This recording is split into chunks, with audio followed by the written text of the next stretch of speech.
สบายดีพ่อแม่พี่น้องสบายดีบดสุขุทุกคนพ่อกับซ่องนี่น่าเศร้าหัวยางจ้ามื้อนี้คอยสิพาทุกคนมาลิ่นน้ำแล้วก็ไปเขาไปยามต้อนยามดีพี่น้องหัวยางมาพี่น้องคอยตามใหม่ตุ่มอันนี้ก็คือบรรยากาศมีงัวนะพี่น้องเบิ่งคอยสิพาทิ้งเจ้าไปเบิ่งมีแต่ผู้ชายเนาะมาก็ได้แปลว่าคอยแปลว่าสิตายลิ่นน้ำกับพอได้ก็จะเอาได้นะพี่น้องเอ้ยผู้บ่าว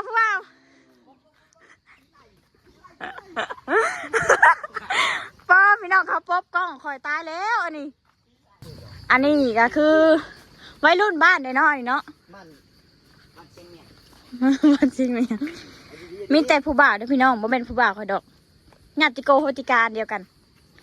ย่างโก้ยพี่น้องเกือบเผยล่มเขาก็คือแตกโตมาลินน้ำนะพี่น้อง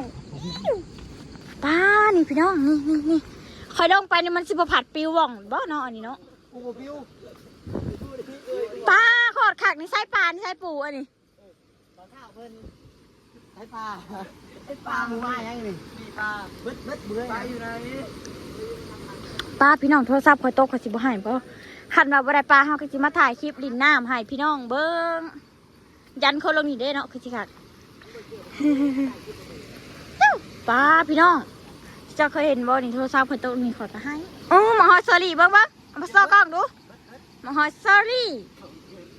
เก็บเอาเพิ่นเราเดินเห็นก็ได้อ๋อยัดมาสิเก็บเองป้าหอยจูบผู้ไหวพี่น้องหอยจูบแบบธรรมชาติเลยป้าทะเลสาบประเทศลาวจ้ามันรวมกันอยู่นี่เบิดพี่น้ำมันคือรถพี่อ่ะป้าพี่ปัดป้าบอกอ่ะป้าโทแฮมพี่น้องไว้ป้าอยากได้บ่ก็กันถังเขาลบไปหันพี่เขาตายพี่น้องเอ้ยตายเบิร์ดขอจะลองดูยามฝนแต่เห็นทางอยู่ต่ำระวังเด้อไทยบ้านอันนี้พาคอยมาเลาะป่าเลาะดงนี่นะร้องเพลงทำไมจะไปถ่ายเบิ่งแล้วแน่เบิร์ดด้วยยังเบิร์ดโอ้ยจะเอาไปได้ดีครับพวกแท้ๆจักพามาพี่สั่ง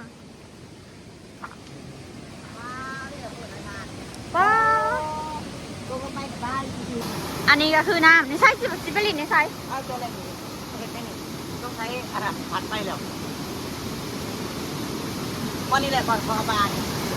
ต้องใช้ถ่านน้ำปล่อยคนอยู่ได้ปลาเป็นไรเนาะแห้งขนาดโอ้แห้งเลย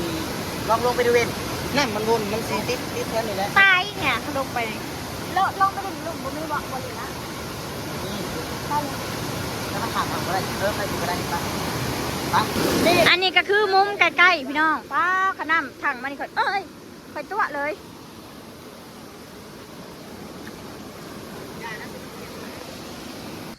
อันนี้ก็คือน้องไงพี่น้องสิพาทุกคนมาเก็บหอยเซอรี่หอยเซอรี่ใหญ่ดีดีมากมีมากป้าดูนี่ป้าทุกคนหอยออกตายซ้ำวะ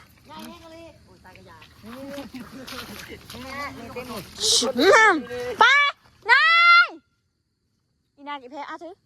นี่เด้อนี่มาเก็บเอาพี่น้องโย่นี่น้องนายกับน้องแพลวนำก้นออกมาพี่น้องป้าหยุดป้าหอยออกตายทุกคนเขาจะเก็บโยนอยู่เทิงนี่มาเก็บอันนี้คือหอยเจาะดูเวทมาดูมาหอยไทยนะฮะต้องพัสลาพี่น้องพตามก้นออกมาโคตรลายทำไมเอาจนบริได้จังเอาใช่ทำไมในดอนแหละเซเบลินน้ำคอยอยากเล่นน้ำไปวะนี่ป้าโคตรขับออฟผิวคอยเอาพัดลงน้ำพี่น้องเฮ้ยอย่างเลาะหอยมันจะเป็นอย่างนี้พี่น้องน้ำใสๆแล้วมันเห็น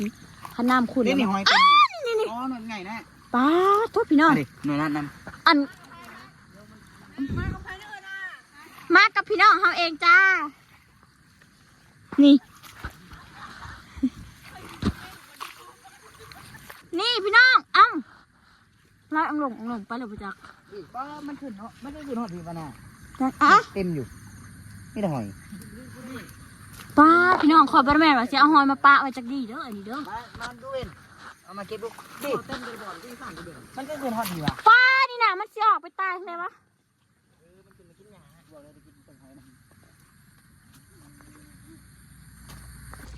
สภาพลิ้นน้ำแล้วก็มาเก็บหอยต่อปากแดงไปลอยอยู่เนาะพี่น้องนี่จ้าดำคือหลือนี่เห็นเงาๆดำๆนี่ก็แม่ลมหอยมีแต่ผู้บ่าวพี่น้องกับผู้สาวผู้บ่าวก็มีแต่คนกระเตอะป้า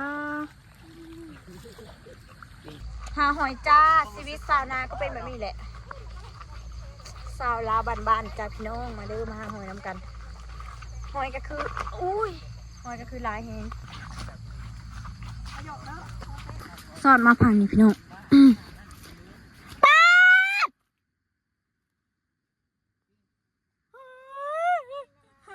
ยังอันนี้ไข่ปีนะอันนี้อ้าย หมักหอยต้มใหญ่ไข่ปิ้ง หมกหอยไข่อะปีนปลา หอยเชิญกัน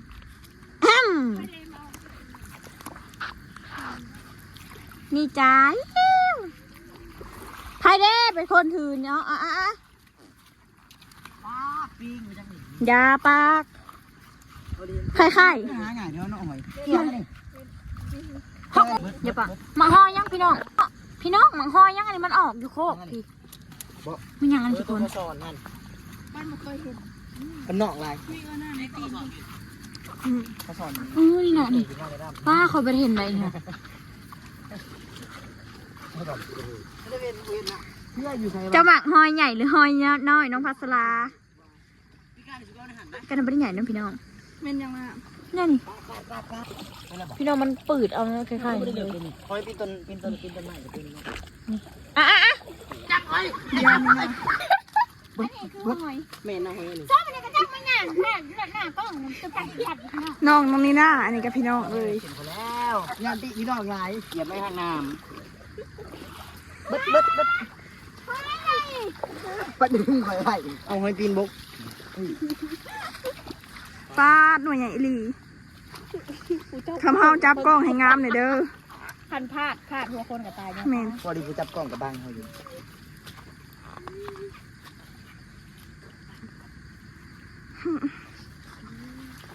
นี่หน้าเอาได้นะเบิ่งฟาดหน่วยใหญ่เลยนี่โตว่าเฮ้ยลืมนี่โตว่าสิแหละพอดีนะ หอยบังหอยใหญ่ๆเลยพี่น้อง แมน นี่ไข่มันหอยเชอรี่มันก็เป็นอย่างนี้แหละไข่ได้ไปหนึ่ง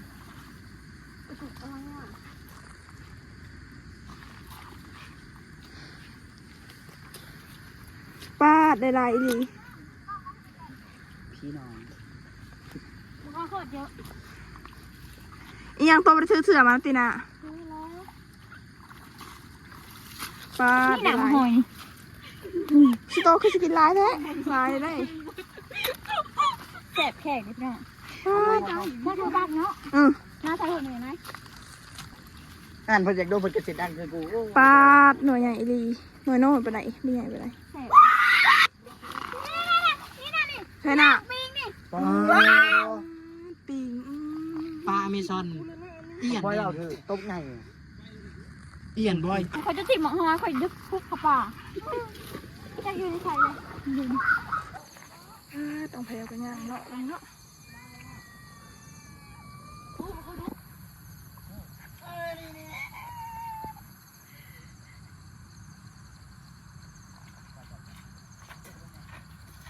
แล้วก็ปกปิงมาแข่งบาทด้วย โอ้แข่งขาวนี่วะปรีน้ำไม่ใช่ ใบเจ้าชาบงคงผิดตอนนี้เฮากับซิเมื่อเดี๋ยวพี่น้องคลิปนี้ก็จบด้วยการไปหาหอยลินน้ำ ได้ก็ดีกันเลยเรามาขอตรง ทุกคนเบิ่งคลิปนี้จบแล้วก็อย่าลืมกดไลค์กดแชร์กดติดตามเพื่อเป็นกำลังใจให้น้องนีน่าเห็นคลิปต่อไปเด้อคลิปหน้าจะมาพบกันใหม่จ้าสบายดี ๆ